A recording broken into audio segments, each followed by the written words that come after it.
به نام خدا. دیدید لابد بچه‌ها گاهی اوقات توی کسراتون مخرجتون اعشار داره. مثلا بهتون میگه 3 به روی 2 دهم رو ساده کن.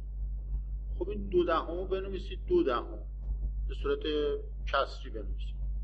این 3 هم 3 یکم بنویسید، قشنگ میتونید دور در دور نزدیک در نزدیک بکنید. 3 رو تو 10 ضرب میکنید تو صورت میذارید میشه 30. یکم تو 2 ضرب میکنید میشه 2 تو مخرج میذارید. دور در دور باید بالا بذارید، نزدیک در نزدیک باید پایین بذارید. بعدم 30 تقسیم بر 2 در میاد 15. یا مثال بعدی میگه 6 خط کسری 300. حالا چه تقسیم بگه چه خط کسری بذاره فرق نمیکنه. تقسیم هم بگه شما به خط کسری تبدیل میکنید، همین روند رو ادامه میدید. مثلا بگه 6 تقسیم بر 300 اول اینجوریش میکنید بعدم اینجوری میکنید، یعنی 300 رو کسری می‌نویسید، 6 هم می‌نویسید 6. بعدم دور در دورش رو بالا می‌نویسید میشه 600، نزدیک در نزدیکش هم میشه 3. 600 هم به روی 3 میشه 200 دیگه. 600 تقسیم بر 3 200 میشه دیگه. 6 تقسیم بر 3 2 تا 0 داره 200 میشه. حالا یه مثال تستی داده، 4 تا کسر اینجوری که مخرجشون اعشاره گفته با هم جمع. اولی 1 تقسیم بر 1 دهمه، بعدی 2 تقسیم بر 200، بعدی 3 تقسیم بر 3000، بعدی 4 تقسیم بر 14000.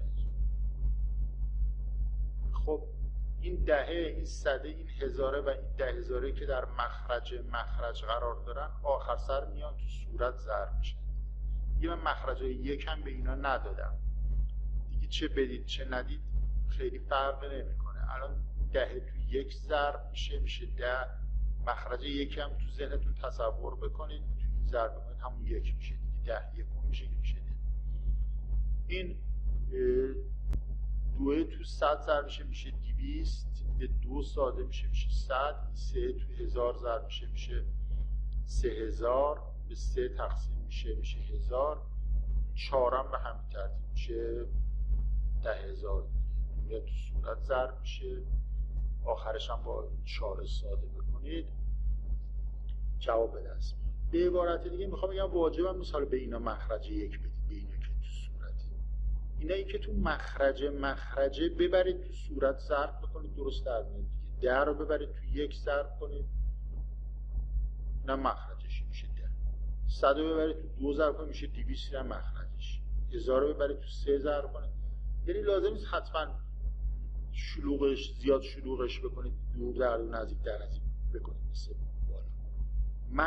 مخرج در واقع باید بیاد تو صورت ضرب میشه. اینجوری بگید مثلا این 100 میاد تو 2 ضرب میشه 200، دوم میشه 100. این 1000 تو 3 ضرب میشه 3000 تقسیم بر 3.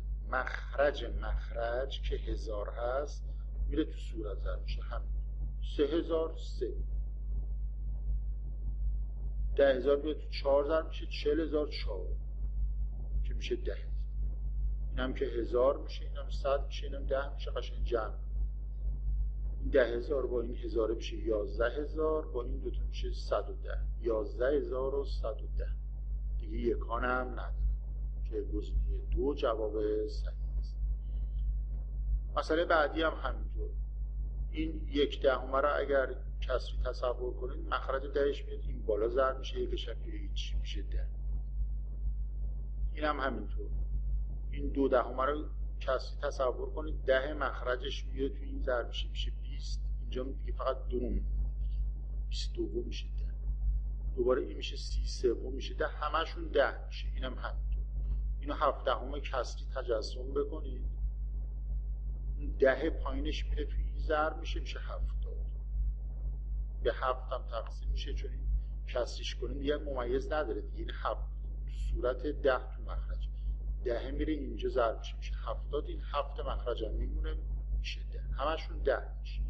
چند تا 10 از روی این عددهای صورت میتونید بفهمید که چون 7 تا کسر بوده 7 پس جواب میشه 7.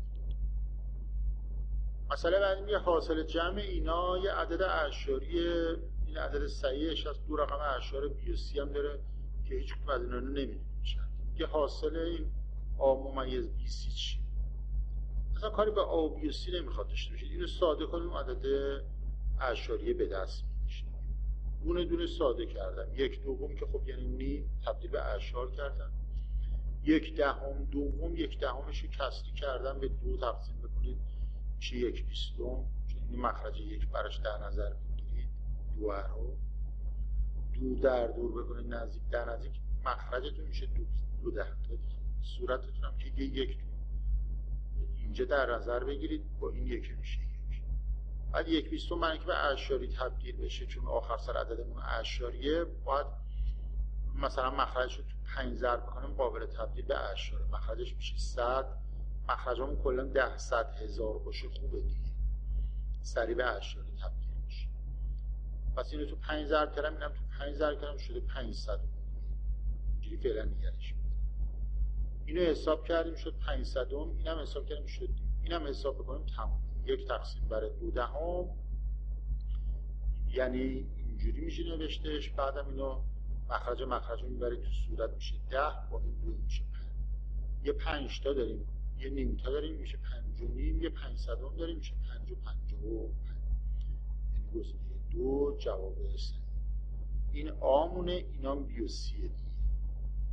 وقتی میگه آ ممیز بی سی یعنی برابر چیه؟ همین برابر 5 ممیز 55 یعنی آ 5 بی 5 سی هم 5. گزینه 2 جواب صحیح.